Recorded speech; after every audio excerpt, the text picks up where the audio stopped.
fall, which means that it's Gilmore Girls season, and who doesn't want to be like Rory Gilmore? I mean, she literally has everything. So this is how you're gonna be an academic weapon this year and be like Rory Gilmore and just have a great school year. The first step to study good is to have a good working space. And that means either cleaning your room, or if you don't feel like cleaning your room, at least clean your desk. Like, clear everything off and make sure you have a good space that will make you feel good when you study. Because if your desk is all cluttered and you don't have space to put your materials, then you're not going to want to study. That was me cleaning my room, and now this is me struggling to put the pieces back in the little house thing that I built because they are so small and never stay still. And here's me making my bed because I always forget in the morning, and I'm also folding my clothes. But I hate this blanket, and I'm gonna end up changing it because it just looks really ugly. The second thing is to set the mood. Whatever you feel like, maybe it's changing your light colors or having a lamp or just making your study place feel cozy and nice so that you actually want to be there. That's probably why no one likes school, because it's just not a good environment. But if your room is nice and cozy and you actually enjoy being there, then you're gonna want to study and want to be in your study space. And it doesn't have to be a room. Like, maybe you like going to cafes, and that's great. I personally don't go to cafes just because it's too time consuming, but just find a place that will make you happy and want to stay there. This part to me is really important because I'm a huge stationery nerd. Like, I have so many markers and highlighters and pens and pencils and everything, but I think I love studying so much more when I have good supplies and good quality supplies. I've already talked about this a couple times, so I'm gonna go over this super quick, but some of the really good supplies that I personally use are pens and pencils and highlighters. So I really like this Muji pen. This is in 0.7. It writes really nice. A little cheaper option would be the Pilot pens. These are also really nice, and they come in a bunch of different sizes. I think everyone loves the mild liner highlighters. They're just really nice and they last super long. And personally, my favorite pencils are these Papermate ones because they have the super big eraser, and I just like the grip of these two.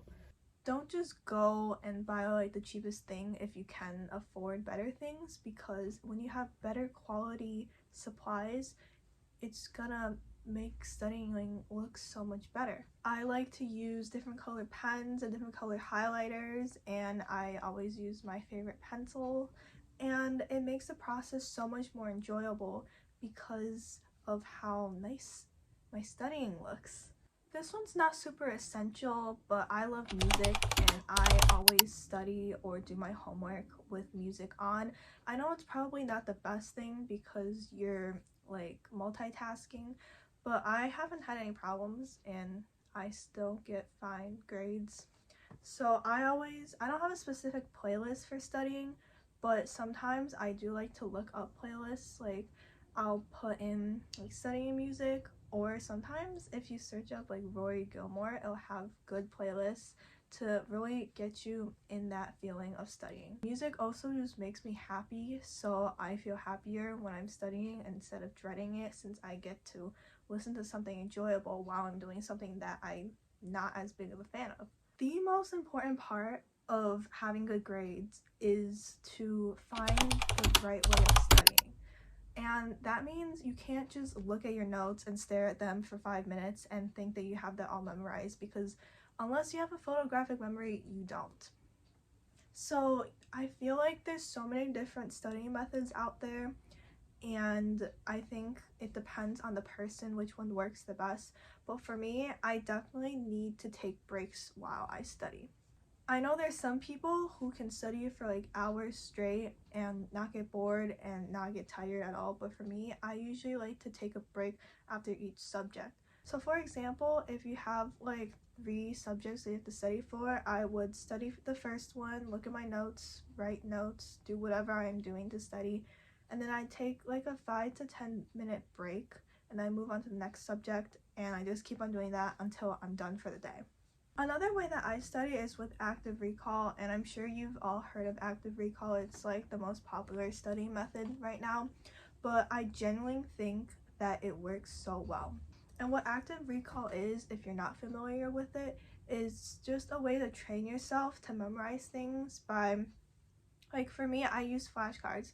So I'll make the flashcards and then I'll look at them, and then I'll maybe do something else and come back 20 minutes later, and then I tried to look at the word and then have the definition. I think that works better than having the definition and the word, because it makes you have to use your brain more. I think active recall also works for me because I always make sure to write down the things that I get wrong, and I tend to remember things better when I write them down multiple times, so active recall is really good for me, but I know that it's not for everyone. Something that's really motivating for me when I'm trying to study is when I have nice looking notes, because I'm more likely to look at them if they look nice, so that I'm able to find the stuff that I have to study for. And I've came up with my own little formula of how I do notes. So these are my AP Bio notes. The one I'm using is my notes on photosynthesis because I feel like it was my best one. But what I do is I have in blue here, I have all of the like important topics like photosynthesis, light reaction, Calvin cycle, and then I write my notes on it in black just because like I don't want everything in color. And then I also try to put pictures if I can, like for example I have this picture of a tree here, and it kind of shows where the parts of photosynthesis happens and where you get the stuff that you need for it. I also have like a drawing here that kind of shows how the light reaction works, and then here I have a little diagram of like how photorespiration happens and stuff. And in the back I don't have any pictures, but it's mainly just a lot of indenting, having subtopics indented or examples like this, and then just I also do in blue like other important stuff so that they stand out for me better. If there's like more drawing stuff, I also have these are my notes from a video that I watched, or a couple videos about cellular respiration. And so I just try to do a lot of things in color. I think color makes everything so much better. Pictures are so helpful. Like you have no idea how much better pictures are than words. So if there are good pictures that you're able to draw, then I would definitely recommend that. I also use the clear sticky notes sometimes because then I'm able to trace it off of a textbook or a picture that I found online, and it just looks so nice, and it makes me feel so accomplished when I have good looking notes. And then when I'm going back to study, I can look at the topics, and since they're in a different color, I can easily pick them out so I can focus on which ones I need more help on. I've also done the Cornell method, which if you don't know, it's you write the terms on the left, like a little section of it on the left. So here, these are for A push, these are for unit 1, and then here you write all of your notes, and then I try to make everything highlighted in one color just because it looks more uniform and better.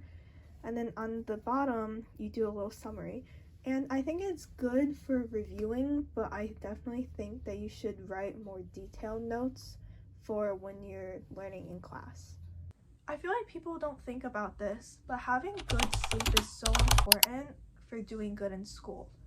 Like, I know a lot of people tend to pull all-nighters or get like 3 hours of sleep before a big test, but that's actually so bad for you.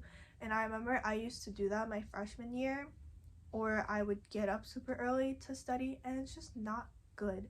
It's not good for your brain, and also you're just feeling so tired and sluggish the whole day, and it's so much harder to focus when you are basically a walking zombie. So for me, I always try to get around 8 hours of sleep. I try to get 9 if I can. I'm one of those people who can sleep for 12 hours and still be tired, but I usually try to get at least 8 hours, so I'd go to bed before 10:30 and I get up at 6:30. This way I just feel so much more refreshed and I'm not sluggish as much during school, even though I still feel tired for some reason. And I think that I can just focus a lot better when I'm taking my test or quiz. Having good time management is just so important for everything. It doesn't even have to be academically, it's just good for life. No one wants someone who's late. I feel like I have so much anxiety when I'm rushing or I'm running late, and just having good time management is so good. Like, use a planner, plan out what times you have to do things. It can be the most minor things, but just writing it down will get you to do it so much more effectively. And also, this kind of ties along with getting more sleep, because if you have good time management, you're less likely to procrastinate until the last minute, and you won't need to stay up until 3 a.m. studying because you started so much earlier. It's also just such a good life skill because you're gonna need to have good time management for your whole life. No matter what you're doing, you're gonna have to be at places, and I know some people who are chronically late, and I'm telling you, it's the most annoying thing ever. I literally can't stand people who are always late. I get if it's like a couple times, but if you're always late, it's just, I feel like we have to work around you, and no one wants to do that. So just have good time management, get your things done, and then you can relax later. So I'm editing right now, and I realized that I never talked about Notion, which is super important to my organization. So I'm gonna talk about it now, and I'm gonna give you guys a little tour of my Notion page. So I don't really have a home page for my Notion, just because I think it's easier to look at the things on the side. But the first thing I have here is life stuff, and this is kind of not very important, but it is part of my Notion. So I have like packing list and my wish list and my goals and like concerts and stuff. But the more important stuff are like my weekly to-do list. Out of here, I have just all the days of the week. I kind of have the weekends together because I don't have a whole lot going on the weekends. But I always split them by school and other stuff I have in life, just so I can see what's really going on every day. And I'm filming this on a weekend, which is why I don't have anything yet, because I always clear out everything on the weekend so I can have a fresh start to my week. I have my classes, which is probably the most important part. And here I have for my classes. The other classes, it's kind of hard to organize, which is why I only do these four. So I have physics, AP Push, AP Bio, and AP Pre-Calc. And for example, we'll just click on the physics one, and they're all formatted the same. So what I do is I have the units. These are my physics units, and I really like to color code them. So I have a color for each class. And so, for example, kinematics, I don't have anything in here yet, but what I plan on doing, even though it's been a month since I made this, is I'm gonna put in all the important stuff and the important bullets and things that I want to remember, so that when I'm going back for midterms or finals, I can easily have everything that I need to know in one place, and I can study based off of that instead of looking through all of my notes, which there can be a lot of stuff that I already know. This is where I'm gonna put all the stuff after my tests of things that I messed up on and I need more review on. I also have a section of exams, which is also empty right now since it's not midterms or final season, and I do this when it is that time, so I have all of my exams just in one place and I can look at them and I can just keep track of everything, because for like the 2 weeks before midterms or finals until like the week after, I have so many tests because teachers are trying to finish units up before we have the big tests. So I usually have a whole lot of stuff going on. Like, I know last year I ended up having like 20 things going on within 3 weeks. So this is super helpful for that. I don't use it for the rest of the year because my tests are usually pretty spread out and I don't have a whole lot going on at the exact same time. So it's just, I don't need it until I have everything. I feel like this was such a rushed video, but school's been so busy and I just haven't had time to actually have good ideas for videos. I hope you guys found this helpful, and I'll see you guys in the next one.